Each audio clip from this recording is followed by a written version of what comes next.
All right, now we are officially live everywhere. What's going on, everybody? Houston Binkley. Guys, welcome to the lunch break here at Fish, North Georgia. Hope you guys are having a hell of a day so far out there. Friday, finally.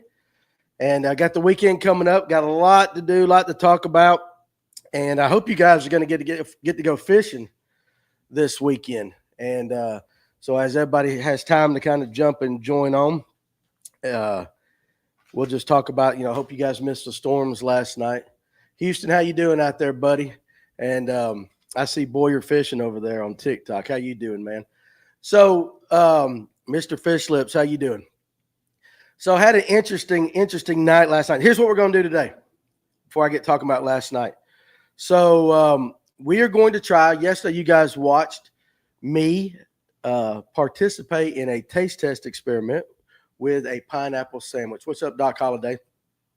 So one of the viewers yesterday said, hey, you need to try peanut butter and beef jerky. Peanut butter and beef jerky. So what's up, everybody? And so we're going to build us a peanut butter and beef jerky sandwich, and I'm going to review it for you guys here shortly. We will do that. We're going to talk about the experience last night at Cherry Street Brewery and a little thing that they call chicken lips. I'm telling you, it was absolutely fantastic. How you doing, Archie Lee? So we're going to talk about that. And I'm going to fuss about something that the NPFL is doing, and I love the NPFL. I absolutely love them, so this is not a knock on the thing. Storms got real bad in southeast Georgia last night. Well, if you were watching the live well, the guys were here, and it wasn't a storm, but they had a car hit a telephone pole right down the street and knocked out power to the shop last night. So it kind of messed up the live well. But Andrew Blair was on. They had him popped in and had him piped in. I said popped in. Had him piped in, and he was able to keep the show going for a while. So I want to tell him thank you that. Coleman Jones, opinions on the MLF schedule. Well, we can get to that because it's also a free-for-all Friday, which means no matter what it is you guys want to talk about, whether it's fishing, whether it's hunting, whether it's whatever, we're going to talk fishing stuff. But on a free-for-all Friday, there's nothing off the table. So if you guys want to get into that conversation, we can do that. Let me go ahead and give you guys – what's up, Tracy Coker, Steven? You guys on TikTok right there. Appreciate you guys stopping by. This day in history, on this day in history, you guys, you need some useless knowledge. So I'm about to give you some. But it's kind of a cool one. In 1914, on this day, in 1914, Babe Ruth made his major league debut. In 1914, Babe Ruth made his major league debut. Think about that. The Bambino. Some still think he's the greatest of all time. I don't know. But guy had a hell of a career, made a name for himself. So while we're doing that, while we're talking and you guys are still getting on, I'm going to open up this Wonder white bread because apparently it's got to be on white bread. I wasn't given directions exactly on how to do this sandwich, but I assumed it goes on white bread. Hot take, Babe Ruth would be below average in today's game. Yeah, Babe Ruth probably would be in better shape, though. I don't know. You could make that argue, but you'd also, if you're doing that, you'd say Michael Jordan would be average in today's game, and I think Michael Jordan would average 50. So is it possible that Babe Ruth could be even better? I don't know, Coleman, but I get it. So we got the white bread here, guys. We're going to take the peanut butter, and all I got is these cheap-ass plastic forks, so this is not going to be the best. I'm going with the creamy peanut butter. What's up, Atlanta Outdoors? He's tuning in fishing on Lake Sinclair. You guys at TikTok, if you want to, tell me where you're from and what you're doing. We're going to try out a peanut butter and beef jerky sandwich. DP Fishing Misadventures. That's what I just said. We're going to do this.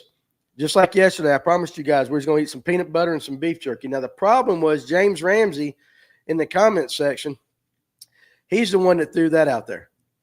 So, peanut butter, I ain't going to waste it. All right, so the pineapple and mayonnaise sandwich, I ranked it a 6.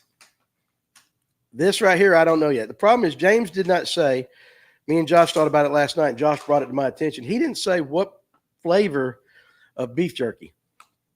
So this might not be his. I might not be replicating his sandwich.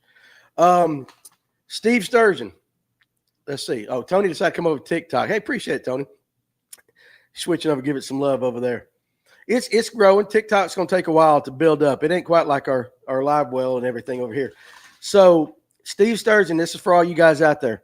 Asking for prayers for a speedy recovery for another YouTuber, Fishing with Gramps. Had major surgery yesterday and is now in recovery. So if you guys follow Fishing with Gramps, then you know what's going on. If you don't, go to YouTube and follow Fishing with Gramps. But yeah, we'll absolutely remember it. Remember them. So we're just going with original beef jerky. This is Bridgeford.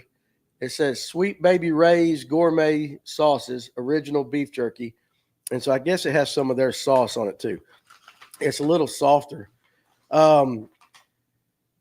Okay, so Andy Miller says, this is back up to Coleman Jones. Today's sport equivalent contributes to better stats in all sports. That's possible. Absolutely possible. All these little people. And you guys that eat beef jerky, do y'all like the chewy kind or you like the more dry, crisp kind? Because I'm more of a crisp guy myself. But this one's going to be kind of chewy. So we're going to rank this. And, of course, James Ramsey probably ain't watching today. And I'm eating his meal. We're going to see right here how this rolls. Got to be chewy, Tony says. Oh, equipment. Today's equipment contributes to better overall stats. Possible. I imagine that the baseball Babe Ruth was hitting was probably not as well made today. Doc Holliday says, okay, DP says he likes his beef jerky crisp and dry. Doc says a slice of real cheese ups the pineapple sandwich to a 9. Better be some damn good cheese, Doc. If it's not deer jerky, it's not worth eating. I agree with you, but they didn't have none of that at the Dollar General today. Babe Ruth was around before roids ruined the home run record. Yeah, we can have that argument because, listen, Barry Bonds, you can say, Hank Aaron is my favorite. And then it goes Ted Williams, Hank Aaron, Ted Williams. But I will say this, with my own eyeballs, roids or no roids, Barry Bonds was the greatest player I ever saw play with my own eyes. He was a Hall of Famer before he did it. Now, could it have helped him later on in his career? Sure. But I think some of the pitchers he was facing were roided up too. They just didn't have their heads didn't grow like Barry's did. I mean, Barry's head, listen, that's one thing. Listen, there's some telltale signs. Like I know one of them is your boys down below shrink. But damn, his hat size grew like 5 times. They're going to have Danny try and pickled pig's feet on white bread before it's over. I'll do that. I started to buy some pickled pig's feet the other day. One thing we can all agree on, the Braves suck. Listen, dude, I love the Braves. I got home in time last night to watch like the 8th inning. And, look, peanut butter. Yeah, the Braves blew it.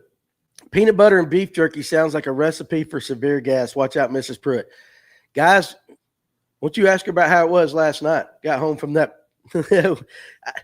I was not allowed to sleep in my bed last night, guys.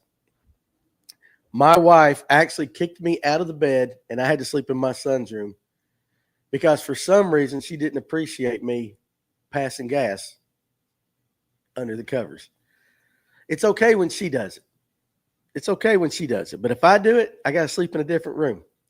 Bravos are in a slump. Allen and Baldwin are good young players, just need honing in. Cherry Street skimp back. I still got a headache from last night, dude. But we're going to talk about that. But let me go ahead and try this sandwich. Peanut butter and beef jerky. Peanut butter and beef jerky. Yeah, I was hot boxing her, dude. And then listen, you guys know I can't smell. I ain't been able to smell since COVID. And even I knew there was something wrong.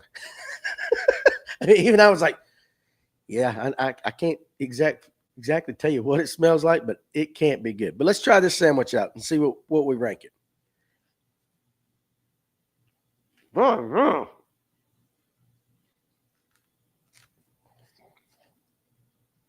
right. Shit, I ain't got no napkin. Hold on.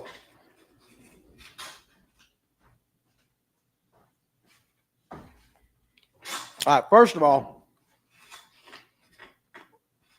don't get chewy beef jerky and put it on a peanut butter sandwich.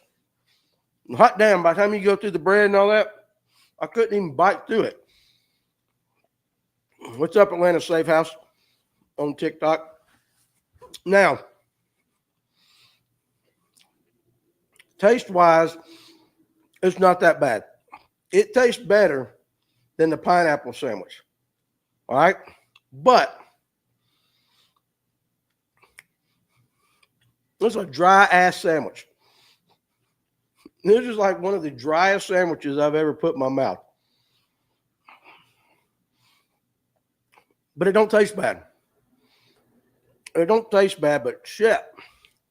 You got to go with, listen, if you're going to do this, and I'll probably finish eating this. But if you're going to go with this, it's got to be like bacon crispy beef jerky. Else you can't bite it. And this is just Wonder Bread. So, I mean, it ain't like it's thick bread. But I hit the peanut butter. I hit the bread. I was like, all right, that's pleasant. Hit the beef jerky. And it was like, put some ketchup on it. I ain't got no ketchup, Bill Tilly. I got some mustard. I got some mayonnaise. I don't know if that'd help it out any. It's like eating saltine crackers and trying to whistle. Yeah. But it's not bad. On the FNGO 1 to 10 scale, with 10 being the highest, I'm gonna give it a 7.5 because the flavors are not bad.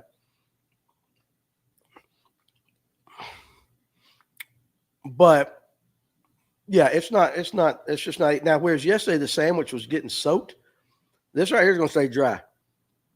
I'm going to try one more bite, just one more bite, so I give it a fair assessment. Right now it's a 7.5, and I'm hungry as hell. All right, that was better because I got a little piece. I bet that's like walking through 3 inches of thick mud. Yeah, it is. Or 3 foot deep. Yeah, consistency probably sucks. So anyway, guys, but if you're starving on a boat and that's all you got, and your boat snack and all you got is white bread, beef jerky, and peanut butter, my recommendation would be put the peanut butter on the bread, eat that, and chew the beef jerky separately. So if you do that, that's pretty good. But anyway, all right.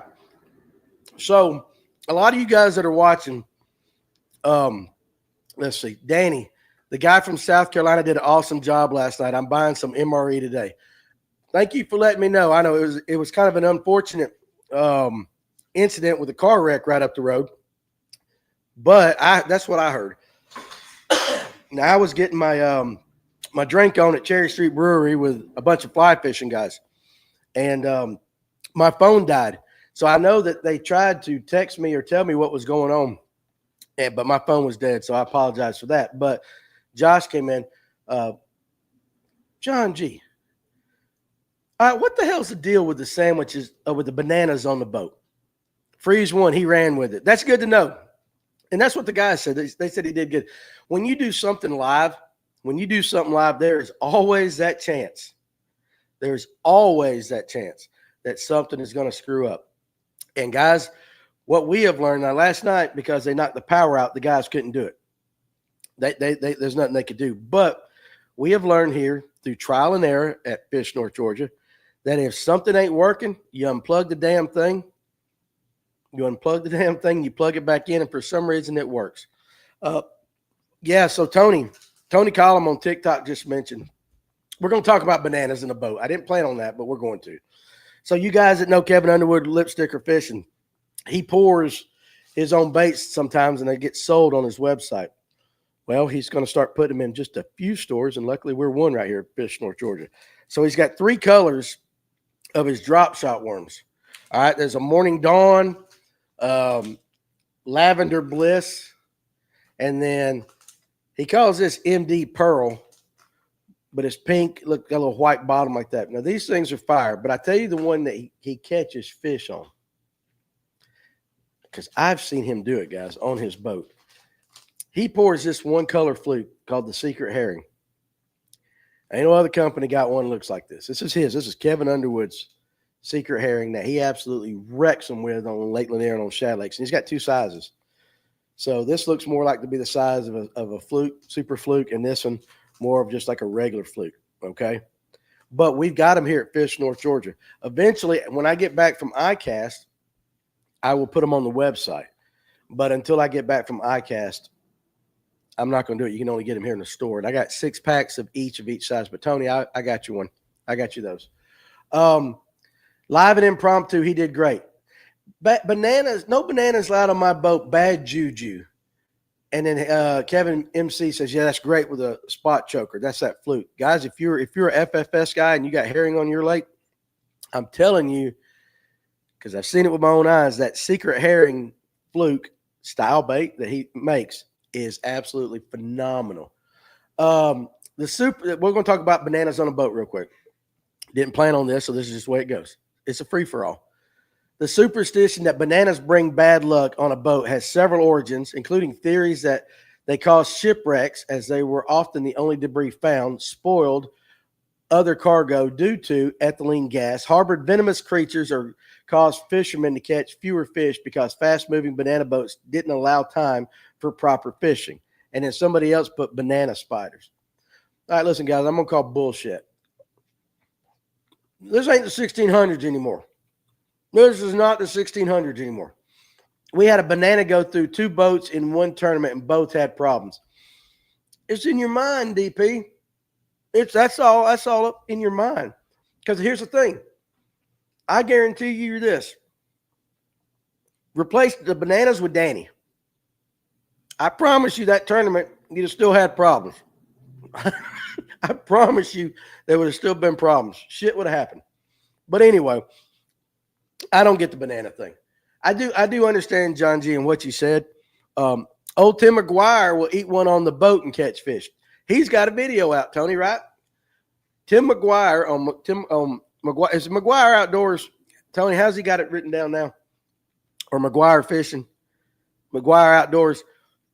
Listen, he debunked that, and he did it on purpose. There's a banana on his boat, and he's catching fish. Okay? That T_McGuire Outdoors. You guys go follow him. Go follow Tony Collin Fishing. All the guys that help us out up here at Fish North Georgia. If you ain't following them on their social medias, you should, because they're good. And Tony does a better job on the podcast than I do. He's good. But listen, that's the same kind of crap your mama said back in the day. I'm not talking about your mama particularly, DP. Don't take it that way. Fish Nerd Lab. So the banana boats had to be faster because the bananas went bad, ended up having more accidents. All right. Well, shit. So does NASCAR. But I understand what you're saying. It had to be faster. But that's the same kind of crap like your mama said back in the day. You got to wait 30 minutes after eating. 30 minutes after eating before you could go swimming. Y'all remember that one? And we believe that crap. What's another one? You touch it too many times, you go blind. Okay, maybe your mama didn't say that. Mine did. I digress on that one. Danny, Fish Nerd Lab is a really smart dude. He and I talk regularly, and I'm just blown away. Well, that's pretty cool because, Tony, you're pretty smart too. But, yeah, let's see if we can talk to him, get him on the show one day. No. I even have the girls at work believing it. Bananas, bad juju. Hey, all right, man. Hey, I got you. But listen, y'all remember that? Like you cross your eyes are going to get stuck. The fish will hear you. Yeah. Coming from Philly Ray, coming to you from the dark side, Danny. What's up, buddy? Oh, we will. He's got some product in the works now. Wow. All right, well, good. Big Bait John, what's up? You ain't fishing today? Peg Leg, what's up, Peg Leg on TikTok? How you doing today, man? Hey, listen. Now, I can say this because this is what let's get back on that Cherry Street thing. Hold on one second. We were told fish and milk would make you sick. And Philly Ray had a blast last night at the Cherry Street event. It was a good time, dude. If you get to go to Cherry Street, they got 2 locations. One's on 400 right there at Halcyon. I don't know why they name these damn places what they do, but at the Halcyon, they got a location there. And they got a location at a little kind of similar thing. It's more residential called Vickery, which is just up Post Road. I think that's like their main place. First of all, if you go in there, Danny defending food, haha. Ooh, now that wasn't bad. Take the beef jerky out of the sandwich with the peanut butter on it and eat it that way. That was pleasant. I bet y'all didn't think I'd say pleasant today. Anyway, first of all, let's talk about the beer. Some of you guys might not drink. I try not to drink as much as I used to, but I am a sucker for a dark brew. And the reason I drink dark beer goes all the way back to my early 20s. Paul B says, yeah, my grandmother used to tell me the fish and milk thing. I ain't heard that one. That's interesting. But when I would go to parties back in the day, everybody would show up with a 12-pack or a case of Coors Light, Miller Light, Busch Light back in the day when you could drink it and not get made fun of. Not Busch Light, Bud Light. And if you brought it, everybody was going to drink it. So I devised a plan to start drinking the nastiest beer I could drink so that when I went to a party, nobody would touch it. So I went to parties with Guinness back in the day. You want to see some strange ass looks? Show up to a redneck party in Forsyth County, Georgia, Dawson County with a 12-pack of Guinness. Or hell, it might have been 6-pack back in the day. They're like, what is this yuppie doing? Have a good day today, Atlanta Safe House. I'll see you tomorrow, hopefully. So I would bring Guinness, and nobody would drink it. And so my money went to my beer, and I had it all day. You probably know my dad from back then, too. Maybe I do. We'll have to talk. I have to meet him. So anyway, last night I go up there, and I got what I like to drink Yinglings and stuff like that. So I had their Irish Red. Absolutely fantastic beer. Solid 9 out of 10. But then I had a coconut porter. Guys, 10 out of 10.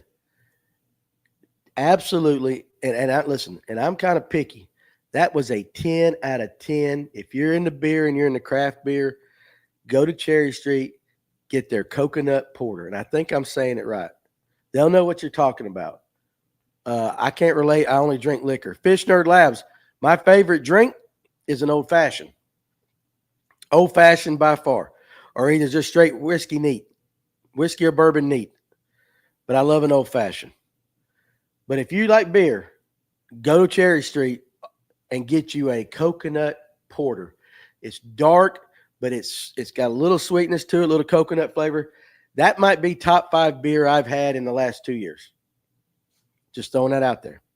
Now, I had a great time. Had all the fly fishing guys up there. They're like my kayak guys. They're just a little off-centered, a little different. They're not from the bass world, but I enjoyed it. I had a great time talking with all the guys that were there. And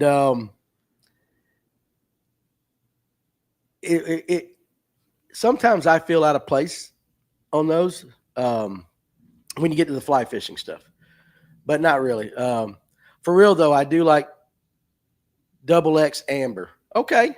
Hey, also, too, on Tuesday nights at 9:30, it might be that they do a XXX trivia at Cherry Street Brewery. We might have to do a podcast from there one night and just to see how well we do. Danny, have you ever tried a Bloody Mary but used beer instead of liquor? It's actually good. No, bro. I've had plenty of Bloody Marys, but I haven't had one with beer. Might be something to try. Maybe that's Monday. Maybe that's what we do here on Monday. Hell, we soak our fish in milk before cooking it. Red snapper and whole milk, then fried up. A lot of guys do that. Fish Nerd Labs, you won't do it? Are you telling me that I won't try a Bloody Mary on the show? We got Tony. We need to explain to him who the hell I am. Because if there's anybody that'll try anything on the show, it is me. I'll do this damn show naked. I don't care. I can't get none of the other guys. I told them one night we need to do a live one next. Oh, and the XXX trivia? Yeah, well. Dude, what are they going to do? They ain't going to cancel us. Well, they might. We'll do it, though. It would scare the hell out of Josh, my partner, but we'll do it. Big Bait John, no balls. That's just me naked. Just get the beer with tomato juice. Bag Leg says. Hey, listen, I'll do. Okay, so on Monday, we're going to do, instead of a sandwich, we're going to do a Bloody Mary. I'll have one with liquor, and I'll have one with beer. The last Bloody Mary I had, she says, "Welcome to the Tracy Coker." I can't read that. I can't read that. Just stay sitting down on the Naked Show. Really. Is that going to be on the calendar? Yeah. The Naked Show or the Bloody Mary? Big Bait John, you going to be there? He says, I'll be there. Are you talking about that Triple X stuff or because I'm going to be naked on the show? Okay, we got problems with one of those. All right, but anyway, we'll do that. What the hell was I talking about? Oh, yeah, so Monday, we'll do 2 Bloody Marys, one with beer, one with liquor, and I'll rank them. Because John is talking about both. He probably is. Because Tuesday, Bloody Marys. Okay, not me being naked. He'll be here for the Bloody Marys. So John be here. We can back that camera up. You can be here at 12 o'clock. You can be a guest on the lunch break Monday. Because Tuesday I'm heading down to ICAST. We're going to try to figure out, guys, how we can keep the lunch break going next week during ICAST. But it might be Tony and Tim down there with Josh following them around, kind of doing like a live from ICAST. Because I'm going to be working in a booth Wednesday and Thursday. I'm not going to be able to do it. We'll see if we can figure out a way to do a live while we're down there as well. We try to keep consistent and be with you guys. But John, come in here Monday. We'll do Bloody Marys. But I need to know, Fred, what beer? That's it, Big Bait. What beer do you want? We need to know what beer do you put in the Bloody Mary instead of the liquor, because that's important. Because I have a feeling that if you stuck an IPA, if you stuck a certain IPA like that, it's not going to be good. But just tell us, Fred Ashcraft, what beer, because we're just going to guess. Tomato and beer is called a red eye up here in Virginia. Bill Paratuli. Bill. Old Dirty Cracker. Bloody Mary with beer. The Mexicans call it a machalada.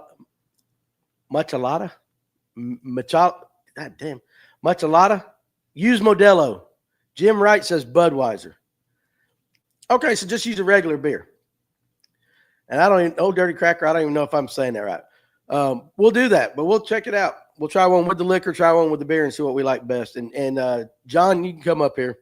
And you can bring old Peg Leg with you, too. He can come up here. So we'll try that. Now, guys, listen, though. We use Mick Ultra. Well, damn, Fred, at that point, you're drinking water. That is a watered-down Bloody Mary if you're drinking Michelob Ultra. What's the point? You might as well just be drinking straight-up V8 juice with some spice and celery. You can buy it in a can made by Budweiser. It's called a Clamato. See, I don't drink these things, so I didn't know that. So do you want me to drink the Clamato, or you want me to do the real too and see what's better? But I ain't buying no Michelob Ultra. That's bougie beer. Bougie people drink Michelob Ultra. If you go down to Port St. Joe in Florida, everybody has a Michelob Ultra, and they call it a Port St. Joe iced tea. True story. All right, anyway, if you go to Cherry Street, and I'll talk about the guys too, on the menu for appetizers, my girlfriend drinks Michelob Ultra. Can't do it, Fish Nerd Labs. I'm telling you, Michelob Ultra is for guys that want to tell guys they drink beer, but don't really drink beer. Could you imagine back in the days? Now, I can't get toasted. Well, we ain't getting toasted, but we can try them things out. Now, back in the day, let's think, way back in history past, you got some monk making some beer somewhere in back-ass woods of Europe somewhere. He real beer. And somebody from the past, wait a second, fish around and find out. I'll drink about anything except for PBR. Got too many bad experiences. It was Natty Light in high school. Hey, listen, though, fish around, dude, listen. A PBR on tap when it is cold, like brutally cold from the tap, you can't get much better than a PBR. But it's got to be from the tap. Do yourself a favor, go to the gas station and get a Modelo Chelada, red can. It's delicious. I might try that on the way home. The tamarind paste on the rim of the glass full of Modelo is good too. Now, I do know, guys, we saw this down in we're going all over the place today. That's all right. So when we went down to St. Simon's and we were at the Shrimp and Grits Festival, guys were popping up in cans and putting hot sauce. You just pour hot sauce, your flavor, whatever you like, around the rim, and they were drinking their beer. Danny, I just showed up in the Central Time Zone. Did you eat the sandwich yet? Yes. Look, you probably can't see it because you're driving. Right now, I'm picking it apart, but I did put beef jerky on peanut butter, on white bread, and I ate it. I gave it a 7.5 out of 10. And here's why I gave it a 7.5. It wasn't the taste, but you didn't specify what kind of beef jerky. So I got original something, Bridgeford, and it's more the chewy kind. When I bit into it, it just took a hot minute to get it in my mouth. So now I've got it tore apart. Now the peanut butter on the beef jerky is not bad at all. But we should have went with thinner jerky. And then I probably would have given it an 8.5. Not bad, though. Better than the pineapple. And then Monday, we're going to try Bloody Marys. They did get power back on. They actually had it on last night about 9:30, 9:40. So, but hey, sometimes that stuff just happens and it screws up. But back to Cherry Street. Invasive Lures on TikTok says biltong shredded jerky might be good. That might work. That might work. I'm just telling you guys, listen, you better have something to drink, though, because beef jerky, peanut butter, and white bread, like I said earlier, that is one dry-ass sandwich. But anyway, I'm looking at the appetizers. I'm hungry. And the first thing that crossed my mind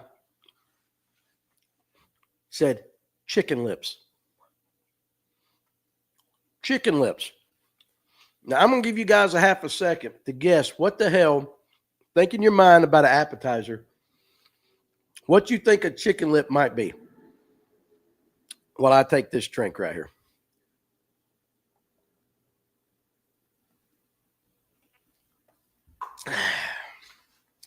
What do you think?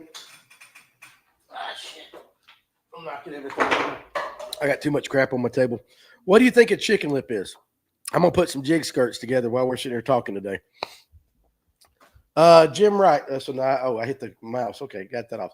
So I'll tell you, since you guys got to be ready for work, have fun at ICAST. Oh, he's got to go to work.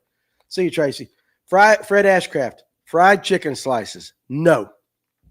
Chicken lips are not fried. It does have chicken in it.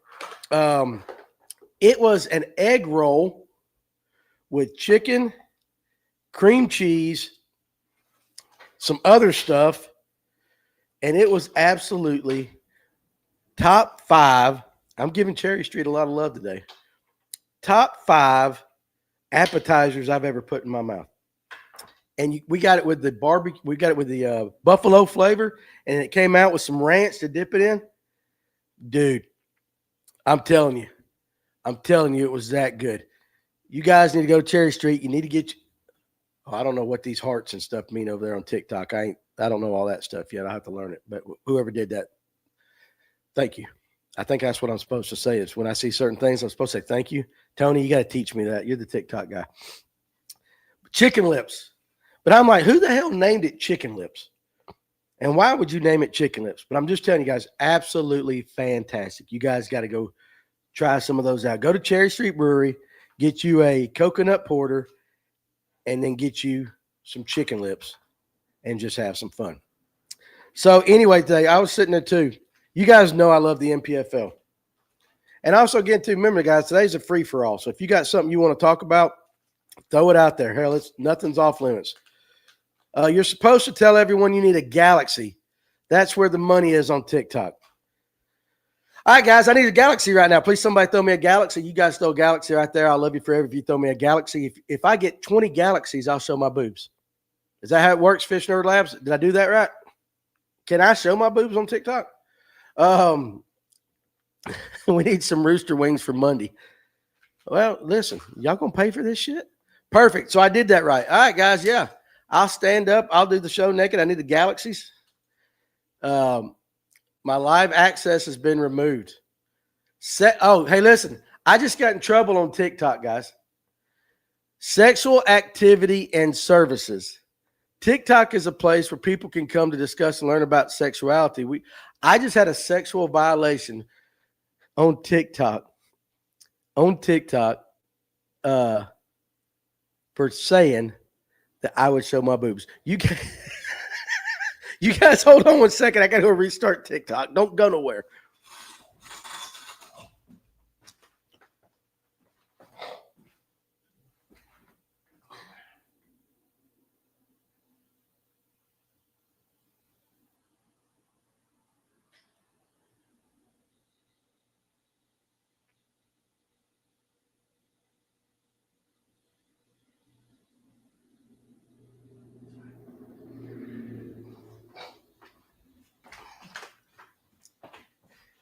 Hey guys, check this out. Listen.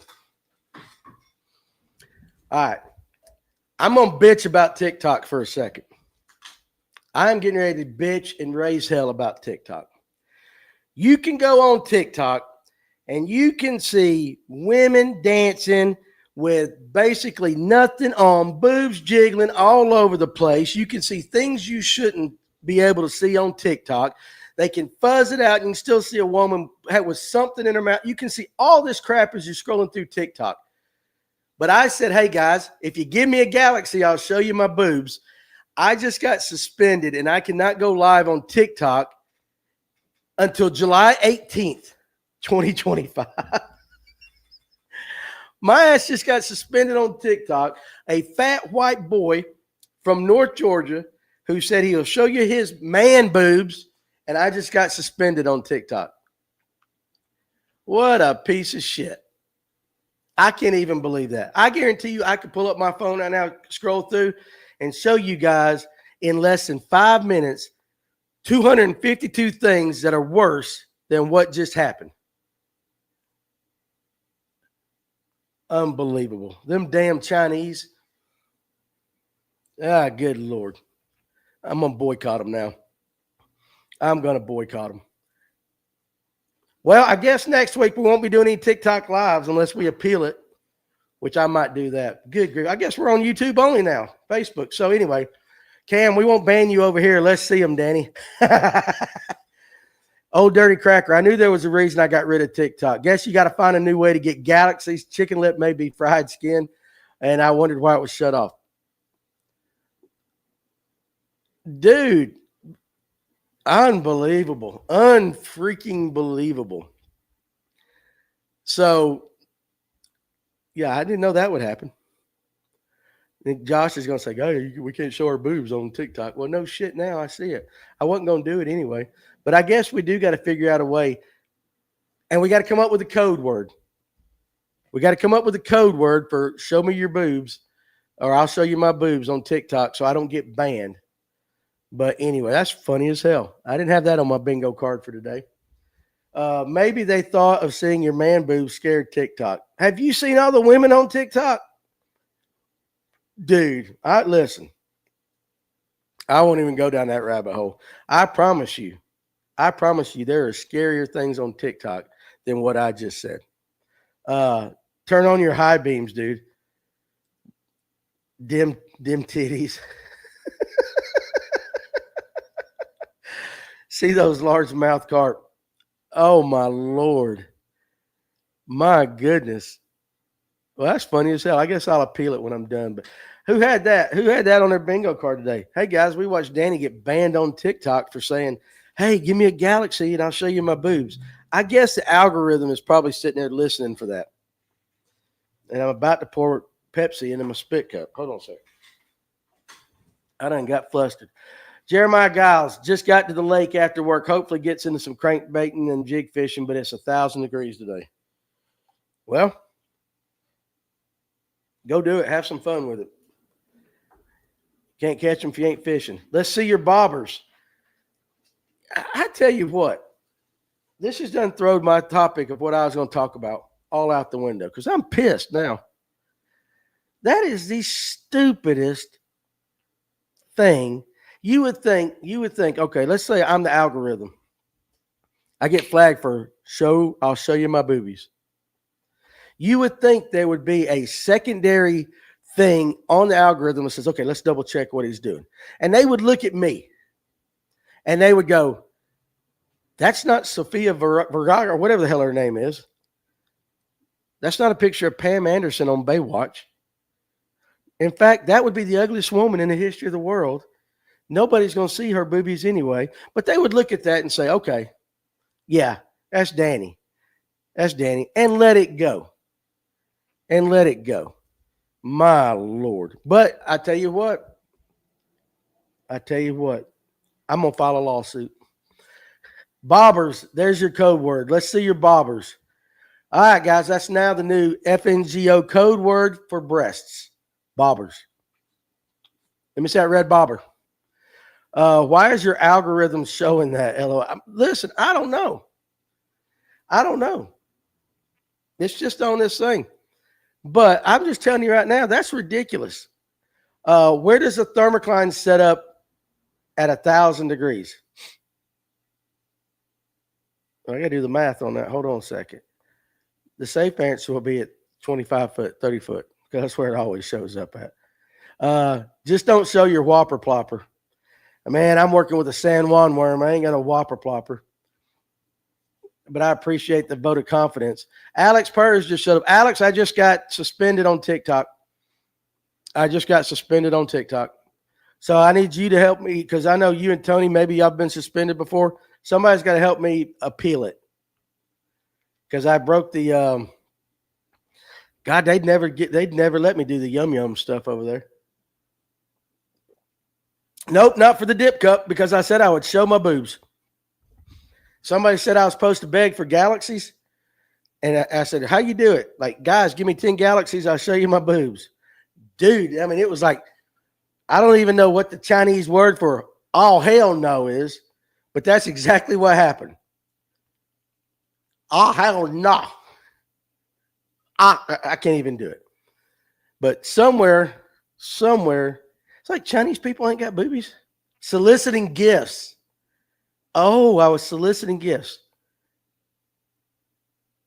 Well, damn. I mean, I didn't know. Oh, I love this shit. Craziest part is you can be full nude on YouTube and the algorithm doesn't care as long as you categorize it as educational content. Jeremiah, don't put an idea in my brain, babe. Don't put an idea in my brain. All right. Well, dadgummit, I'll figure the TikTok crap out. So you can't solicit gifts. Okay, well, I didn't know. Fish Nerds Lab said I was doing that right. But it said under sexual stuff, something like that. How do comedians not get banned? That's my point. That Eric Thurman, that is a perfect point. I guess because they're just saying it. Had I just said it and then not said, I'll show you my boobs. I love how laid back Danny is during this lunch break podcast. Always enjoyable. This is the one where I can be myself. And this is the one where if you come in the shop and just ever visit me, this is exactly how it is. That's why it's a lunch break. But I tell you what, I'm pissed at TikTok right now. I'm mad. So we're gonna the hell with them. We're gonna continue on with what I was gonna talk about today, and I started talking about the NPFL. Well, their AI is stupid, Alex. TikTok's AI, and I hope that camera's still listening to me, even though I'm suspended. Stupid. Are you going to be there next week? No, Mike Geiger, I'm not. I'll be down at Orlando at ICAST. Sorry about that, but we'll be back, and then we'll be here for the rest of the time. See you, Alex. I was looking at the NPFL. They are absolutely slamming them. They're slamming them. But I'm getting ready to go all Randy Blockett on you guys. I know, right? And now TikTok's done pissed me off, so I'm going to really be Randy Blockett. Hey, guys. Welcome to Intuitive Angling. Appreciate you guys stopping by. Hey, before you do that, go buy some stuff on Tackle Warehouse. Helps the channel. But anyway, I was looking at some of the NPFL stuff. And Will Harkins, they had a picture of Will Harkins. Will Harkins is a buddy of mine, and I love the kid to death. I absolutely respect him 100%. He is a great kid. But on the picture of him, he had one of them floggers. Okay, he had a flogger. Now, I watched it the last 2 days. I watched Drew Cook and all that. I was watching all of it. To me, in my mind, and the NPFL is my favorite of all the tournament trails because I know a lot of the guys. But if you're going to go against technology and you're going to ban forward-facing sonar, which you probably should have, I think you should go a step further and you should ban floggers when you go up north. I think the floggers should be banned. I think if you're going to bed fish a fish that is 20 foot deep, you just got to be that good and do it. Now, you guys may disagree with me, but the last thing I want to see is a bunch of cones on boats with, optics on the end of it, and you're sticking down there and you're hanging off the side of your boat and you got one eye staring down at this smallmouth bass that's 16 foot and he's just trying to get his freak on, and you're sitting there right above him dropping your Ned rig or whatever right down on top of him. What the hell difference is that than forward-facing sonar?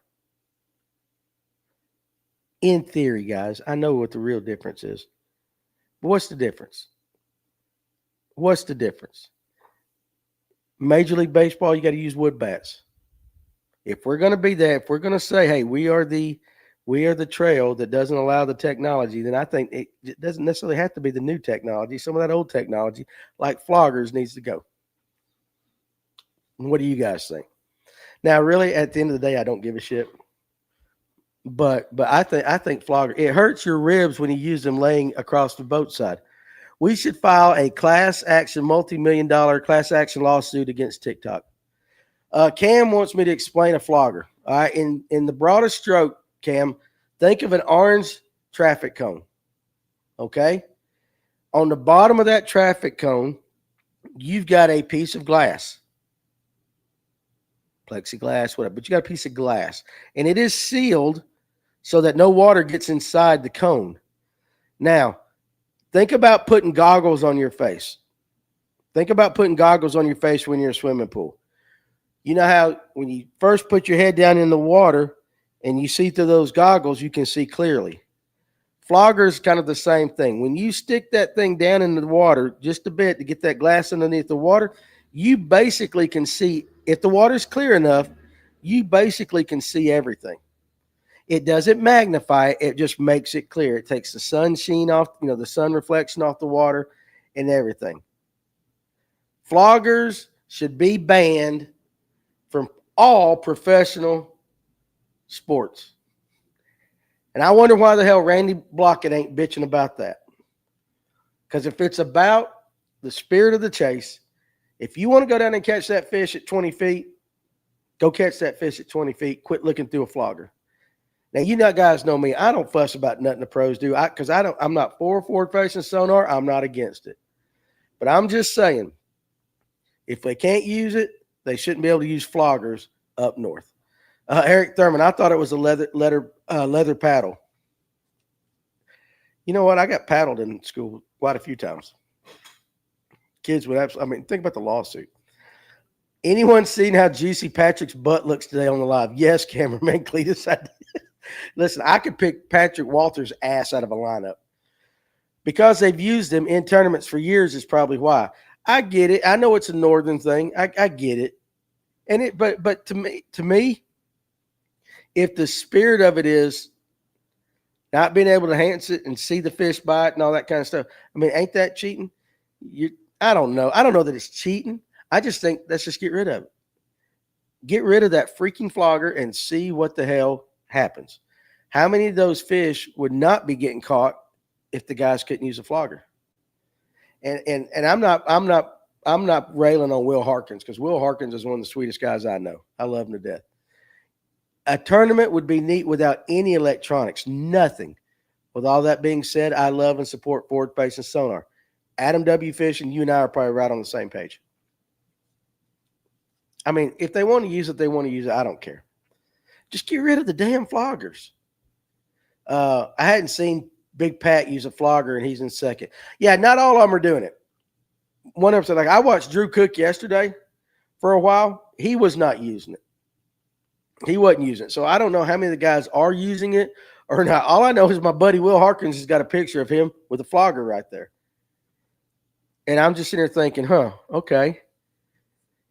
NPFL, my favorite league. Can't use forward-facing sonar. It's an unfair advantage. While we're at it, let's just do away with floggers. Just do away with them. Doing the flarky. And that's just me, and I'm probably just pissed off at TikTok.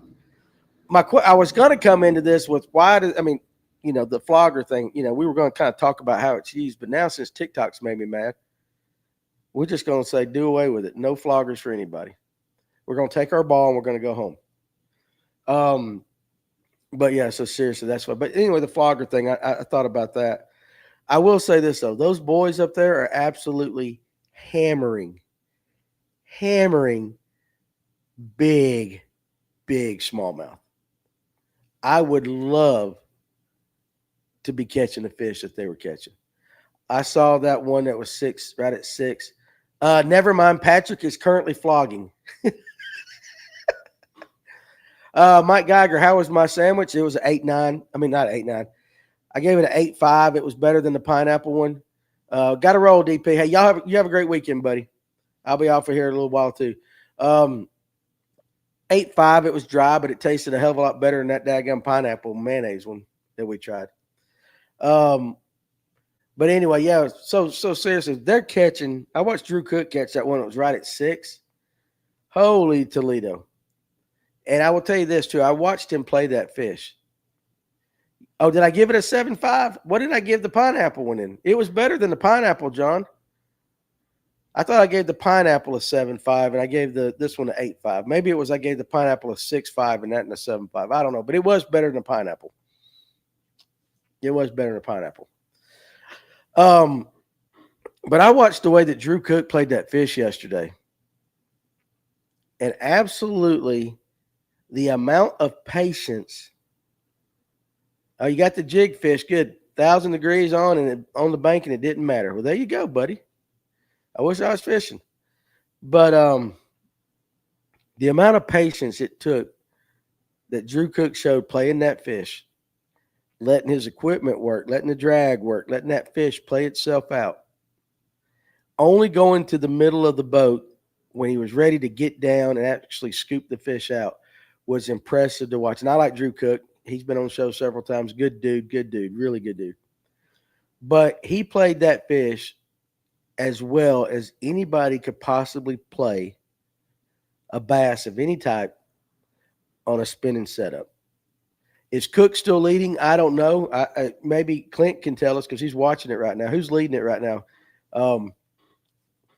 I don't know. I said I had people. What's up, Farmer? I had people in the shop all morning up until about 10 minutes before we went live. So I really haven't had a chance to watch a lot of it. So I don't know who's winning. But it was impressive, though, and he's waiting on it to refresh. He'll let us know right here in a second. It was when I watch a tournament, number one, I'm watching for people that I know that are fishing that are doing well, and I just want to hear where they're at. When Bassmaster's on, Emil and Paul Marks Jr., those people. Of course, Walters and Cook and all that. When the MPFL is on, same thing. So I'll tune in. The worst thing that I think they did, which is actually one of the best things I think they did, was that Bass Track thing, because now I don't have to watch it. I'll just go up there, scroll, see where he's at, boom, boom, boom, boom. And it kind of takes, unless I really want to watch it, I don't have to because I can tell where they're at as long as they're updating their Bass Track. But when I do watch it, I'm not that guy that's waiting for the top water blow up. I'm not that guy that's waiting to see how they're working certain baits. I like watching and seeing how they fight fish. That's what I take from bass tournaments. I like watching them when they set the hook. How are they doing that? Are they one of these guys that got the spinning reel and they're actually pulling line off the reel, giving the fish line? Are they power fishing? Are they boat flipping? Whatever they're doing, that's what I watch it for. And I tell you what, just watching Drew Cook catch a 6-pound smallmouth and the way he played it, to me, was one of the more impressive things I've watched in a long, long time. Because I was like, damn, he is not rushing that fish whatsoever. He knows he's got a big fish on. He knows it's a big smallmouth. But the amount of patience, and everybody knows Drew Cook's patient because he's damn one of the best bed fishermen out there. I mean, he'll work a bed for a couple of hours if he thinks the fish is worth it. But the amount of patience that Drew Cook had when he was fighting that fish, to me, was astounding. Because I can tell you right now, I wouldn't have done it that way. I would not have done it. I'd have forced him to the boat. Probably broke. He probably has a very, very, very, if he's doing braid to fluoro, I don't know what he's doing, but he has that water's so clear. He ain't throwing 15-pound test. So he worked it. He let his equipment, especially that spinning reel that all you guys make fun of, he let that thing scream and work. And it was, you guys, if you can go back and watch it, you should. Or I guess if you watch it today, I'm sure he's still doing that. But I was just thinking, like, I would have lost that fish that Drew Cook had on yesterday 5 times. And it would have been the lack of the way I held my rod, the lack of patience that I would have had, the want to getting it in the net. Hey, farmer, I know you own fairy wands. I know you own some. But you guys know what I'm talking about. Like, I could see in what Drew Cook was doing, I could see all the places where I would have made a mistake. And that's why I like to watch some of it. Welcher's leading with 69-13. Cook is in 28th with 52-10. I bet he hasn't updated then. I bet you he hasn't updated. Or he's really, really, really, really struggling, which I would find surprising. Damn, if Kyle Welcher ain't one of the damn most consistent anglers out there. If you guys think about it, he is one of the most, his name is there all the time, no matter what league he's fishing. He is a stud. And he's just a good old country boy, but he's smart as hell, card player. But Kyle Welcher, is he top 5 fisherman? Is Kyle Welcher a top 5 bass angler in the world? Top 10? Definitely to me, top 10. But how far up the rank is Kyle Welcher? Because he's so consistent. And he wins here and there, too. And you know Patrick is sandbagging. Yeah, I know it. Met him back in 2020, his rookie year, and he was just as cool as he is now and just as good. I can believe that 100%. I really can believe that 100%. Pat's in 40th. Paul B says he's probably top 5, to be honest. Farmer says Welcher is a fish catching machine. You know, I mean, if you think about it that way, if you just think about this, when we talk about the greats, we've had that conversation.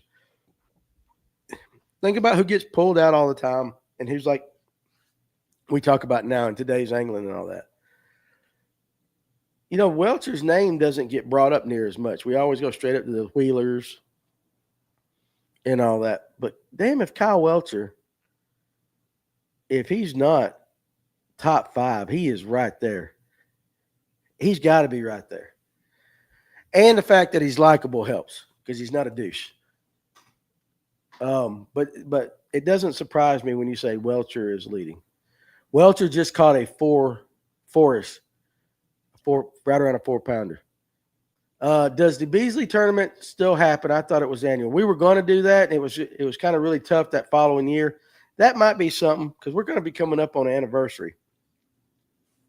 You know, when we did it for to help the family, Jeremiah, and so it had some meaning right then and there.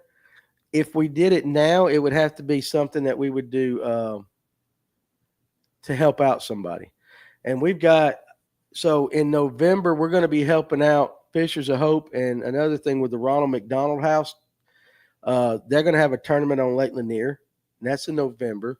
And then we're going to turn right around in December and have the Toys for Tots tournament with Big Shanty Bassmasters.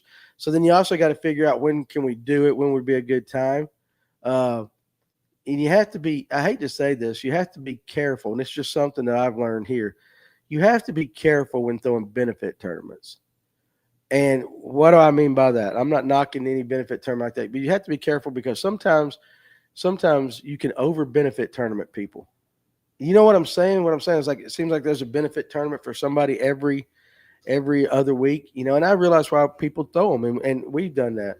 So you have to, so like if I were going to bring back the Beasley tournament, it would have to be, and do it annually, it would have to be something that would be a cause that needs help annually, kind of like the Toys for Tots that the guys do, Big Shanty Bassmasters, they do, because you know there's a specific thing, Christmas time, toys for kids, helping out the community.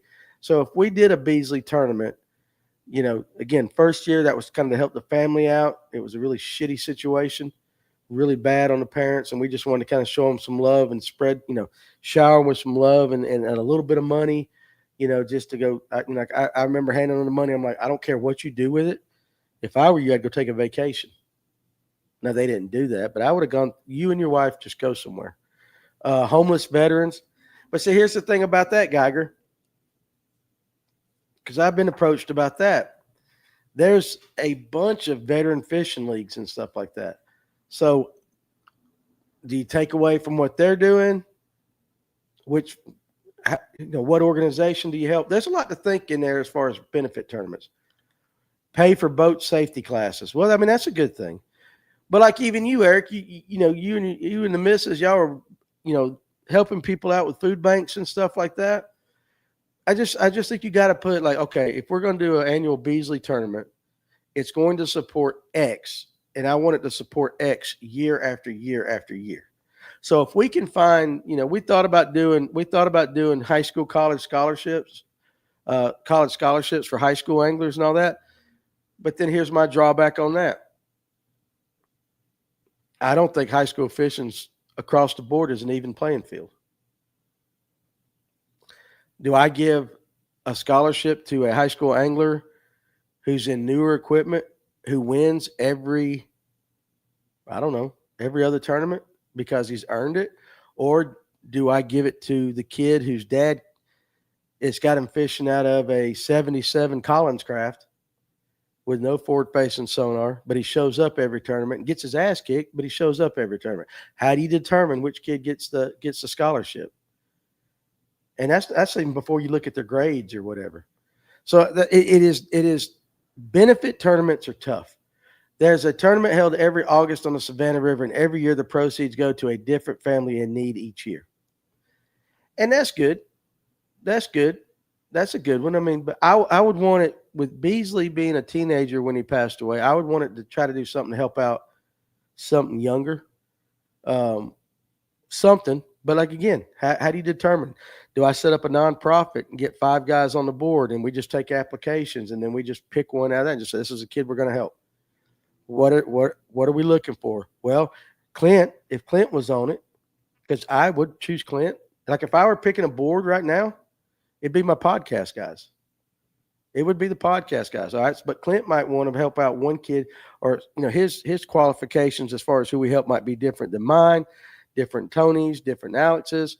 And so it's not as easy as it sounds when it comes to putting benefit stuff together. It's all great. Tony and then with Fishers of Hope, hey, they find out somebody's got a need, they're sick, got cancer, something like that. They throw the tournament, try to give them something like that. But when you're putting something together annually with somebody's name on it, it's got to mean something. And there's just so much behind it. I'd love to do it. Because I love the ever-loving shit out of Eric Beasley, and still do. He was a great kid. Love his family. Horrible what happened. Horrible. And if there was a way we could do it where we could, take applications and then do a random drawing might work. It could. But then, I mean, at that point, you're just having a raffle. I would want to do it. But if we could come, I tell you this, guys, and you guys, because, I love our community as much, you guys that watch as much as the guys that are up here, because we're all one big family. I tell you what, let's do this. I'm asking all you guys out there to do this. I'll be at ICAST next week. So I will tell you that it won't be something that's going to cross my mind a lot. But for the next week, you guys kind of think amongst yourselves in your own brain. And when we come back, I'll write a note. When we come back the following Monday, we'll bring it up and we'll work through it. If you guys can come up with a legit cause, a legit need that we can associate with Eric Beasley and that tournament and do an annual thing, I will do the tournament. But it's got to be well thought out. I don't want it just thrown together. It's got to be well thought out. And if we're going to help somebody, I want to do it where it will really, really, really help somebody. Seems like more and more tragic things are happening to people, good people or bad. Well, and also, too, with social media, we know about it really quick, don't we? We know about it really, really, really quick. But But if you guys want to think about that, we definitely can. We can figure something out. We can figure something out. That would be a great thing to do. But again, maybe if we use your input, make it the FNGO tournament. Yeah, well, I mean, we could do that. There's no doubt that if we throw a tournament, we can fill a field. We can do it very quick. I mean, we can do it very, very fast. There's more guys like us than not like us. Food for homebound seniors. That's a possibility. You guys think about it. We'll do that. We'll think about that over the course of the next week or two. And we might plan one for 2026. Because, like I said, I know in November we got the Ronald McDonald House on Lake Lanier.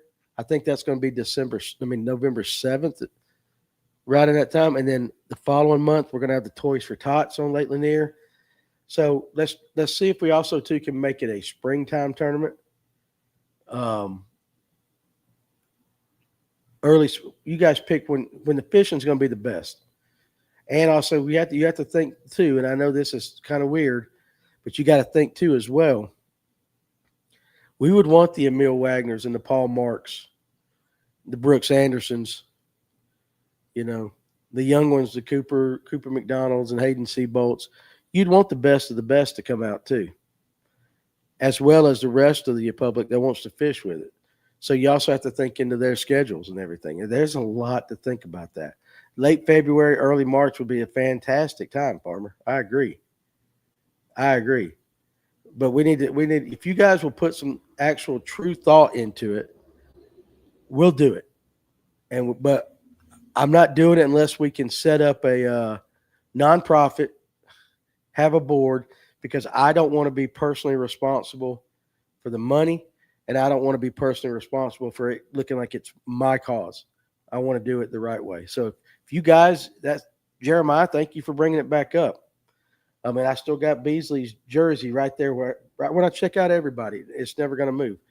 I never understood why tournaments ban the pros. I enjoy fishing against those guys. We don't do it here. In fact, I think that's half the draw. Come out and fish for a good cause and see if you can beat Emil Wagner. See if you can beat a Paul Marks Jr. See if you can beat those guys. Didn't we do a winter kayak tournament for Beasley that first year? You guys might have. I wasn't involved if it was a winter one. I know we threw the we used, shout out to Hammonds. We used their digital. It was a digital tournament. You guys remember that? Which was funny as hell too, because you had these old farts that had flip phones still. It was the damnedest thing. Guys couldn't figure out how to work that thing.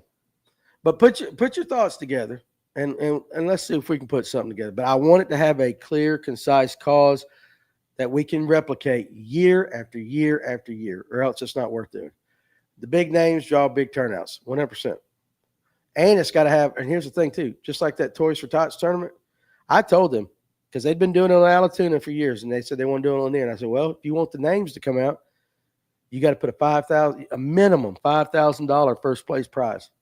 Minimum $5,000. And we were able to get sponsors to cover that. But what did that do? It made the field bigger. We were just trying to collect toys. So, I would love a catch, weigh, and release tournament. We might can do that, Mike. You guys think about that. So with that, I've got to tie farmers' jigs. I've got some other stuff I got to do before. I will be at the shop tomorrow. So any of you got till 2 o'clock. So any of you guys that want to come check out these Kevin Underwood baits that we got here, come on. And then we'll do another live at least from YouTube on Monday. And then we'll figure out the rest of the week as far as the lunch break and everything else goes. So appreciate you guys. If you're out fishing this weekend, like I tell you on the live every time, first of all, be safe. I don't want to be reading about none of you guys or seeing your guys' names on the news. Be safe out there. Hydrate. Don't do anything stupid. And have a good weekend and enjoy it. I'll catch you guys again next Monday. So I'm going to get off of here, and I'm about to go bitch at TikTok. So we'll see you guys later.